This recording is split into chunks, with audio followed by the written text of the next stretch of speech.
Hello, this is Patrick from the Fundamental Principle. We're going to be starting Chapter 4 of Catholic and Identarian today. I hope you guys are enjoying it so far, at least learning some things. But we'll start with a prayer and get right into it. In the name of the Father, Son, Holy Spirit. Soul of Christ, sanctify us. Body of Christ, save us. Blood of Christ, inebriate us. Water from Christ's side, wash us. Passion of Christ, strengthen us. O good Jesus, hear us. Within thy wounds, hide us. Suffer us not to be separated from thee. Amen. What to do? Identitarian ecology and the rights to have roots. Migrant is a word trap that should be banished. After the term undocumented fell out of use, the word migrant became the new semantic weapon to make us accept immigration as an inevitable phenomenon. You escort an illegal alien right back to the border. By a migrant, you welcome. Given in the air of scientific objectivity, the word is a trap.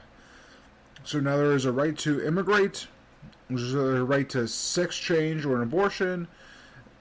They don't want us to make us passively acquiesce to the new fundamental freedom, but even more than they want us to approve of the population flows that are destabilizing the world. In accordance with the model of international nomad, immigration is not only but a simple right, but an encouraged regular occurrence. Migratory displacement is thus presented as a norm in sedentary civilization, as a historical parentheses ending with globalization. We can take abortion with a parallel case. The claims plastered about by media campaigns showing us something. It is not about defending a right, but rather encouraging a practice while denying any alternative. It is the same thing with immigration, conceived as an objective blessing. However, history shows us that immigration is first and foremost a human tragedy. Immigration is a tragedy. The history of immigration is that of a refugee, Armenians, Rwandans, and many other victims of famine, like the Irish in the middle of the 19th century, or political persecution and ethnic cleansing, Ukrainians, Poles, White Russians. No one leaves his country lightheartedly. Immigration is a personal, no one of high morality, I would say, leaves his country lightheartedly. Immigration is a personal and collective tragedy that wounds several nations at once, cutting off from one to make trouble in another. Monsignor Schneider said, quote, "To move large masses of people out of their homeland means tearing a living organism out of its natural soil, out of its tradition, and out of its national history," unquote. Consequently, the response to this tragedy of uprooting people cannot take the form of denying the identity of immigrants, just as denying the seriousness of abortion will not help the mother who carried it out to overcome her trauma. Denying reality is never a solution. The real question are whether immigration is truly justified, but whether the impact of immigration or the national common good is a positive or negative. The priority of the right to live in one's homeland. The dawn of the immigrant crisis, the later part of 2012, Pope Benedict XVI took to the floor to remind us that some common sense. Quote, "In the current socio-political context, we must reaffirm the right not to immigrate, that is, to be able to stay in one's homeland," unquote. It is rooted in the first human right of man, since it is natural extension of the right to life to be rooted in a man's right to lead his development on the land which Providence elected him for. To be deprived of his freedom by war, oppression, and cowardice of host countries whose government have no courage but to abandon their own borders was a profound evil. However, evil will destroy the root. It is the etymological meaning of the word radical. This is why one mustn't fear being a radical and claiming to be such. Pope John Paul II said that it is, as his successor, the, quote, primordial right of man is to live in his homeland, unquote. But this is right, quote, only becomes effective if you get the factors of driving immigration under control, unquote. The main factor, according to the holy parlance, is the search for a better life. But this motivation is really justified. Be careful, we're now entering a minefield. They did not flee misery. In our childish, narcissistic society, whoever suffers is necessarily right. The call to victimhood has replaced that of heroes. They give posthumous declarations of to be victims of attack and ignore the exploits of soldiers. Therefore, to question the migrant sacrosanct desire for wealth is an unforgivable crime, an intolerant infringement on his ego. In fact, of such an attack, the historical retorts such a pouring out. Who are you to judge? Who are you? You know where he comes from, right? Not really. That's true. But so much the better, because it's better to keep some distance in order to judge such a difficult situation. Being emotionally involved in the situation rarely lends itself to be lucid. Let's ask the hard questions. Maybe the Moroccan who left the village of his ancestors to wind up on the assembly line Renault factory in France, whose son became a drug dealer before finding refuge in the Salafism. Is he happier here in France than back in Morocco, where there are fewer comforts, but life was more stable and coherent? For some who find themselves in this situation for good or for ill, how many are uprooted, frustrated, and hateful? How many ruin their lives and that of their own family? The Iraqi living in the jungles of Kalthis, the giant slum where crooks, prostitutes, and potential terrorists are crowded together, has flourished as the infamous hell more than his own country, a place touched by war where the solid communities still remain. Nothing could be less certain. And then if immigration is an opportunity for France, why are immigrants not an opportunity for their country of origin? The African American and sub-Africans who have been coming to Europe for 40 years were not fleeing totalitarianism or famine. The majority of them were not wandering the streets looking for a piece of bread. They had work and lived properly in relative peaceful societies. Maybe these people are not well off as our citizens, at last to our consumer standards, but they were not starving or naked. In reality, they were dreaming of comfort and modernity. What they want was superfluous shiny objects.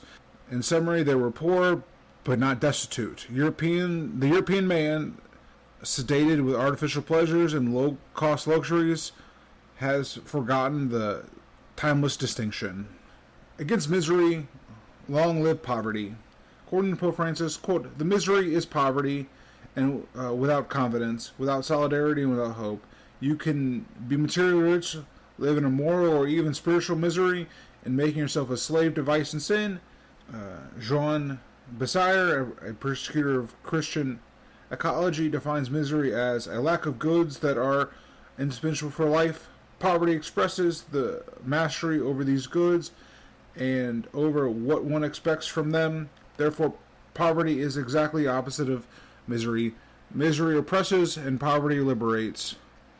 The freedom is voluntary simplicity, a fundamental evangelical principle. Quote, therefore I tell you, do not be anxious for your life, and that you shall eat, or what you shall drink, or about your body that you shall put on. It is not life more than food, and the body more than clothing, unquote, says Christ. Matthew 6, verses 25. All Christian tradition is watered with the spirit of liberation through shedding unnecessary attachment, recalling the warning for the prophet Isaiah, quote, "One of those who joined house to house, who had field to field, until there is no room, and you are made to dwell alone in the midst of the land," unquote. Isaiah 5:8, or St. Paul, who said to Timothy, quote, "For the love of money is the root of all evils," unquote. 1 Timothy chapter 6, verses 10. But even in the heart of a Catholic world, the sole response to immigration is often a material approach, which aims to satisfy as measly the thirst for wealth in poor countries, perceiving these through the Western mirage. But man lives not by bread alone, but by smartphones. And anyway, illegal migrants have plenty of smartphones. For not only does the argument of misery reveal a certain intellectual confusion, but it doesn't even correspond to reality. Fake refugees, the true economic migrants, the majority of illegal migrants who get into Europe belong to the middle class, if not the well-to-do class of their country. Making the journey to Europe is costly, and traffickers charge a lot, from €800 to €8,000 on average. This doesn't even take into consideration the various options. $200 for a covering, $100 for a seat. The traffickers are making a killing off migratory laxity, and the human trafficking is the second highest source of illicit profit in the world. That makes I didn't realize that these numbers were that high. I can see why internationalists have been doing it for thousands of years. Supporters of unconditional migration are the useful idiots of organized crime. I don't know if they're useful idiots of organized crime, or they're just getting a cut of it. I'm sure maybe some like libtards are like, oh yeah, we're bringing them in. But I think the people that run these NGOs are definitely getting a cut. I wouldn't be surprised at all. Quote, "These are not uprooted peasants who are wandering," unquote. Warren's researcher Patrick Simon, quote, "In Syria and Iraq, there are ones who have the most resources, engineers and teachers and technicians," unquote. This is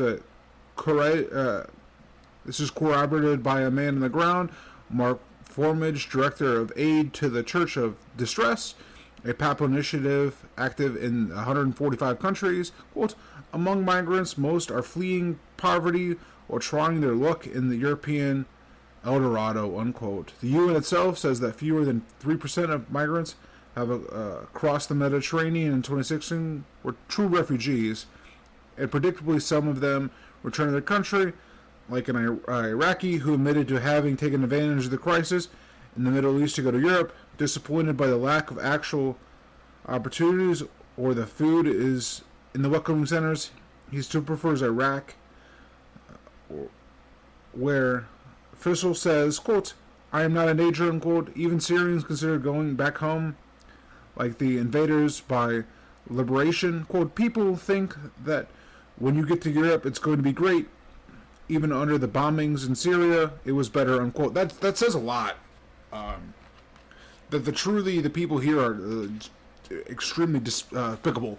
Fight rather than flee. Of course, there are real causes of distress, like the Vietnamese fleeing communism in the 1970s. However, remember that some of these refused to flee and preferred to stay and fight, like the Christians of Syria, mothers and daughters side by side confronting ISIS. Lucia, 20 years old, explaining her choice. "This is not a place for a young woman, but I had no choice. It was either flee to Europe or fight for my family and my community." This was also the case of Shaun Warda, an old Christian soldier who jealously guards the ruins of the church in Tel Nasser, which was blown up by jihadists before they fled. I will leave here. I will leave here. I will not leave here. This is my land." Encouraging, publicizing, and supporting these fighters should come before enticing them to abandon their country to assassins. That would be a strong sign, choosing political courage instead of the politics of the ostrich. Since the vast majority of illegal immigrants who flock to Europe are young men in good health, why don't they go fight ISIS? Why do they not defend their land? They're not ready to risk their lives for their own country, and yet some would have us believe that they become good Frenchmen. Since when did courage cease to be a virtue taught by the church? At what time in Christian history has fleeing become preferable to martyrdom? A biblical message about refugees. I do want to make it real quick. For the Americans leaving for Europe or anywhere else, Latin America, or just because of our economic issues, your grandkids aren't going to look like you or be anything. Even if you move to Russia, they're not going to act like you. They're not going to act like Americans, because they're not going to be Americans. Like, they're not going to. You're going to the only the only thing you're going to see with them is your genetics, and that can only go so far. They're just going to be completely different. They'll be the weird kids with the American grandpa. Yeah. Right. Which is a little bit, and it's in American context, when we had so many waves of immigrants, it's a little bit different. But it's like, if you live in, rural Russia, like, they've never met American. They're going to be the odd ones out. And that's the way it should be, right? Like, if you leave your country, leave your home to go be a passport bro, right? And go to Ukraine, wherever, Hungary, wherever. And because, like, the women there are trad, and somehow you land a laptop job and you meet, a Hungarian girl, right? And you marry her. And even if you're like part Hungarian as an American, and you go back to the old country because that's where you wanted to go, your kids, like, are gonna grow up speaking Magyar, not English, which is like, you're gonna have a hell of a time learning Hungarian, which is very, very difficult, or Finnish, or whatever it is, or French. America's terrible at learning languages, right? And your kids are not gonna be like you, and your grandkids aren't gonna be like you at all, and your great grandkids are gonna be like, oh yeah, I think my great grandpa was an American. Yeah, and it's all of what your family sacrificed to come here, or build ties here, or it's just going to be washed away.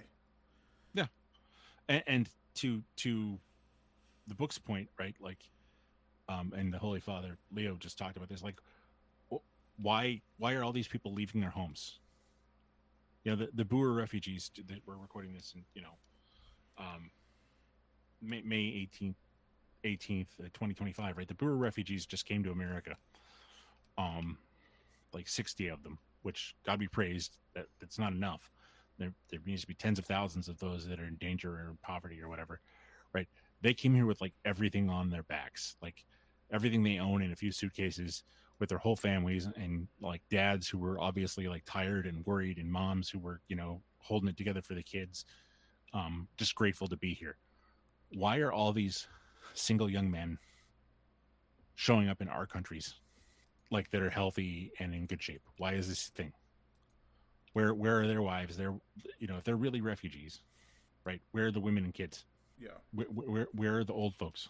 And if these guys are such brave, tough guys, why aren't they fighting for their homes? Good question. But yeah.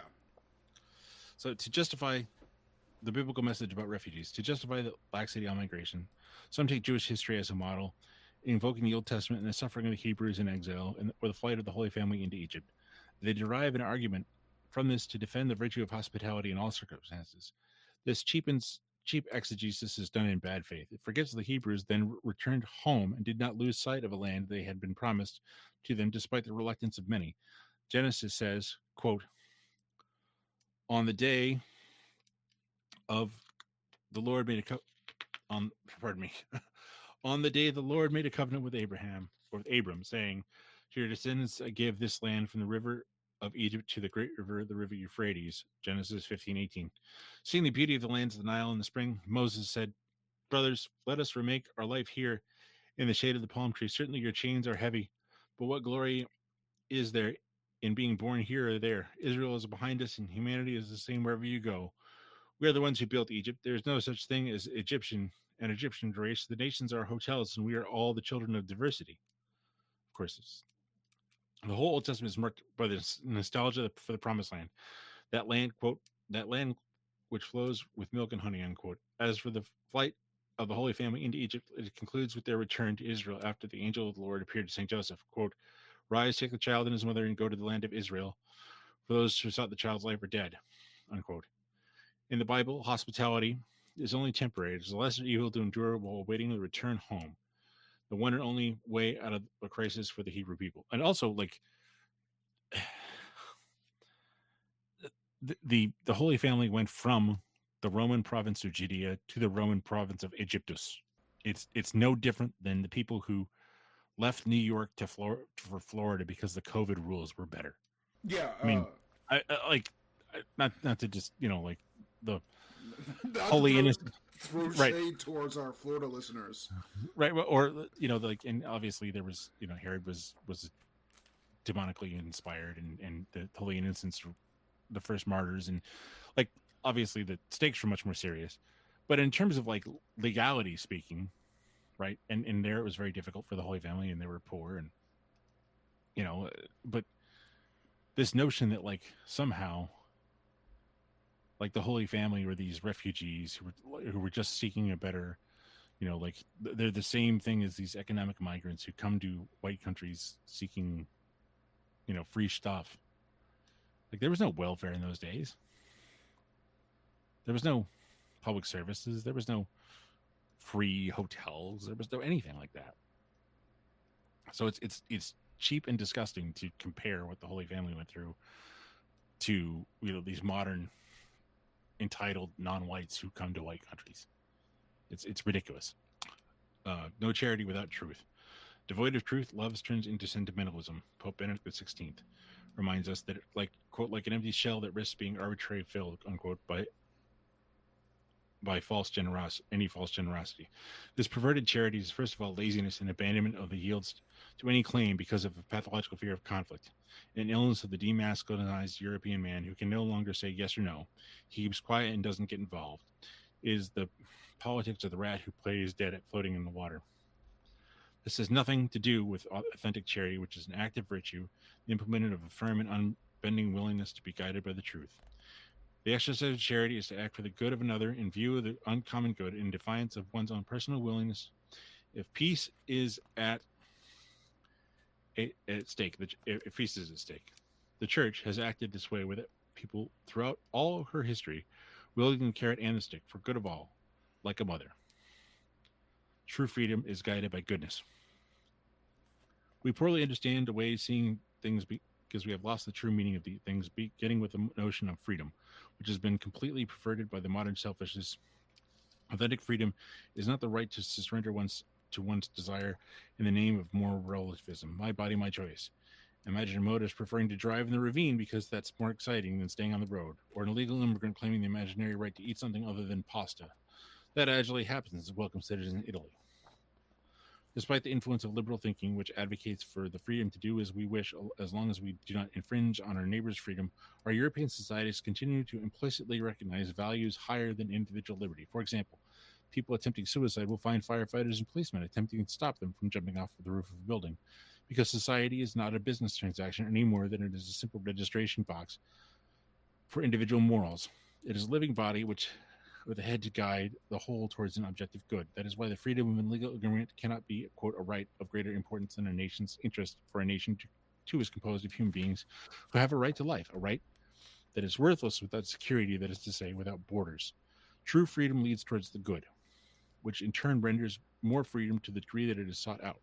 This is true for peoples as well. We are created for good, which is the realization of our nature, as desired by God. We are not created for diversity or any other unnatural ideology.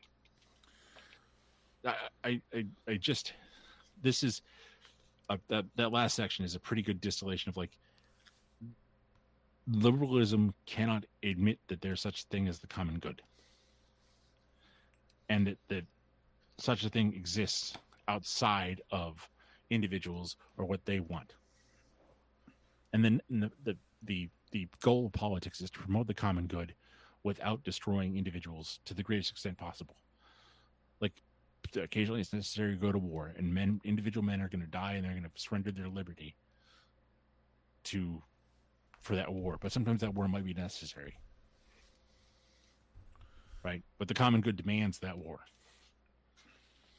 Absolutely. And it's I don't think we're gonna see I'm always watching the Ring Saga. I think it's a really important work, especially for modern context, because it's like the removal of the gold from the river. I think E. Michael Jones make this point, in his book Bare Metal. But it's the removing of the gold from the river is a representation of like the Rothschilds removing agape from Europe by Napoleon, with by adding usury. Once we can start seeing people as like cash cows or that only to be exploited for our own personal gain, we can't have common good. Right. I think it's a really important work. All four are really good, but I think the first one really is a good selling point of like this the whole line of like Woden lying to the giants and trying to trick them, and the whole removing of the gold, or they cause wars over this material gain. Well, and what? Right, because we don't have the common good in mind, or like what is an American anyway, right? Like, what have all of our wars, like your entire life, right? You know, been about?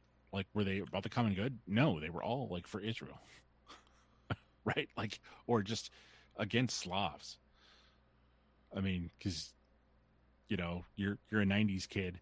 And so, yeah, we bombed Serbia because they wanted to have their own way of life.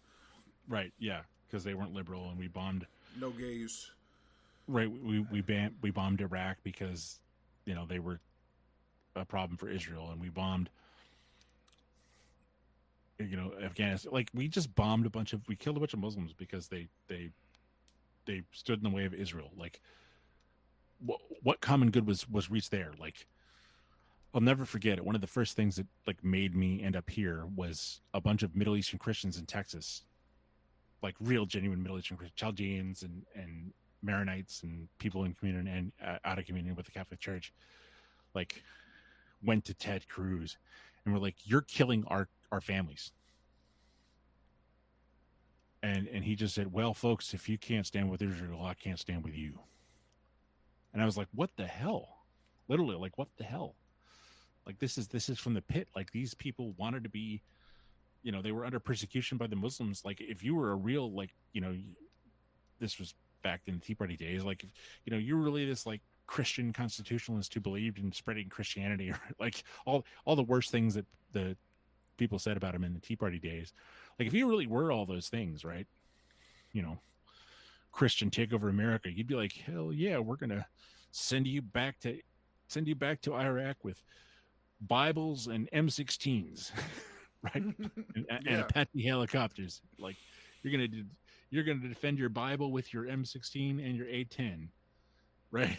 Like, you're gonna be free to be a Christian in the Middle East, and any Muslim that messes with you is gonna get it, right? Like, that's real Christo-fascism, right? Yeah, if that's what, right? Yeah, that's supposedly what this guy's pushing, but of course he wasn't. He's a toady of Israel.